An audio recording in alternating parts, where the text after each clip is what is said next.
We're on a major trauma ward, and we're about to meet a young man who's been stabbed in Greater Manchester.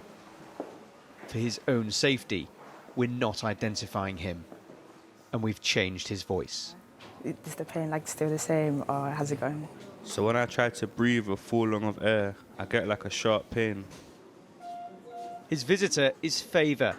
She's part of a growing network of support workers called Navigators, who go into hospitals to help young people impacted by knife crime. I've never in my life been stabbed, so I don't know how it's meant to even feel. So initially, the pain came when I realised the blood's just spitting out the side of my ribcage, and that's when I start panicking. All I could hear was everybody screaming around me, about 10 voices, you know. I just felt like as though I was slowly slipping away. My lungs felt like they were filled with blood, where I couldn't breathe. I thought that each breath that I take, I'm gonna drown in my own blood.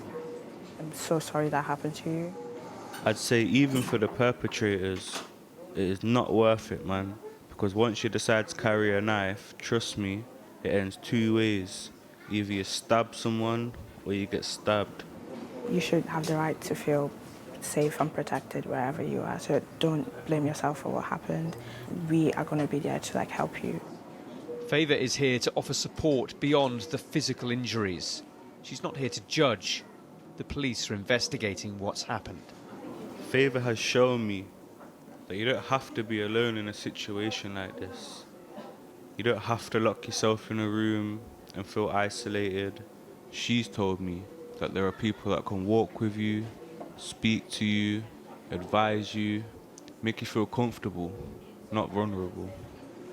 He said he does want to keep talking to the Navigators once he's discharged from hospital. It does stay with you, not just for a couple of weeks, but it can go on for months, years, because it is something very scarring and traumatic. But receiving support for it, having someone to talk to, being able to be vulnerable with, and that can lead you to find different spaces that are safe for you, can make a huge difference. You're doing really well. It's nearly done. It's nearly done. She works alongside the doctors and nurses who have committed to reducing violence in Greater Manchester, because they've dealt with too many young people who've been attacked with a blade. What happened at the last one that you had to deal with? When he came in, he was really poorly. We gave him like almost 6 litres of blood, and he had to go to theatre quite quickly. It's quite upsetting, like, to see anything like that anyway, but especially in a child, just sort of think, like, what's happened to them to end up in that situation. It's only afterwards that you sort of think, oh, God, what have I even just seen? Like, that's not normal. During our filming, another boy was stabbed. He died before he reached hospital. And you're Rocco's mum? Yeah. Rachel is one of the lead consultants at the Children's Emergency Department. It was while she was helping another young stab victim that she was compelled to extend her role beyond the hospital to this wider mission of violence reduction. When he arrived at the hospital, he was obviously very distressed and stressed and quite angry, not keen on some of the things we needed to do to treat him. But a little bit later on, when things were stable, I asked him if he wanted me to call his mum. And when I asked that question, he really sort of changed from perhaps being perceived as being aggressive and difficult, and he just kind of physically crumpled on the bed and just looked like the vulnerable child that he was. And that was really impactful for me. These cases do still come through the doors, but Rachel told us the number of children arriving with stab wounds is coming down. This is a health problem, so in the same way that we would address an infectious disease, if we can use those methods and principles to look at violence, so not just reacting when it happens, but actually looking at how we can prevent the disease of violence, that in the long term will have a bigger impact. What's different now is the way that people from different backgrounds are working together. So police, health, people working in education, people working in communities, victim support, lots of different experts working together.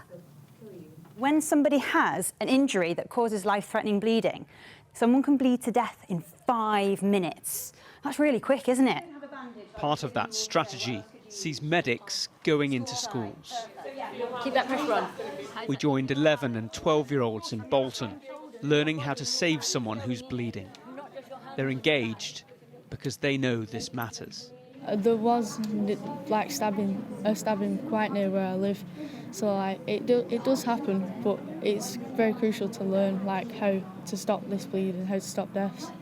How do I feel? Well, I'm a bit scared when I go outside if I see them people just walking with their hands in their pants looking like they'll pull something out on me.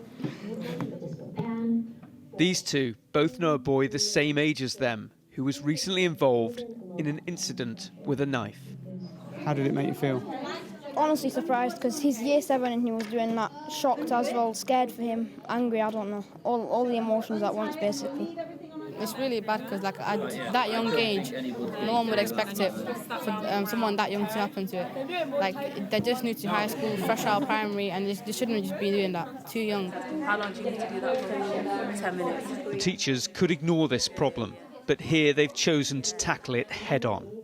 We're dealing with it every single day. Okay, so we have policies and procedures in place to prevent any escalations in our school or within the community, and it is very, very worrying, and it's upsetting that they are having to go through this. But you know, we've got to be realistic, and we've got to put the time into things like this. And if we are shying away from it, we're just saying it's not a problem, but it is a problem within the community. It's a problem within all of the UK. The government has a goal of halving knife crime. That's still very ambitious, but this collaborative working is showing signs of progress amidst an epidemic of violence that has devastated far too many lives. Tom Parmenter, Sky News, Manchester.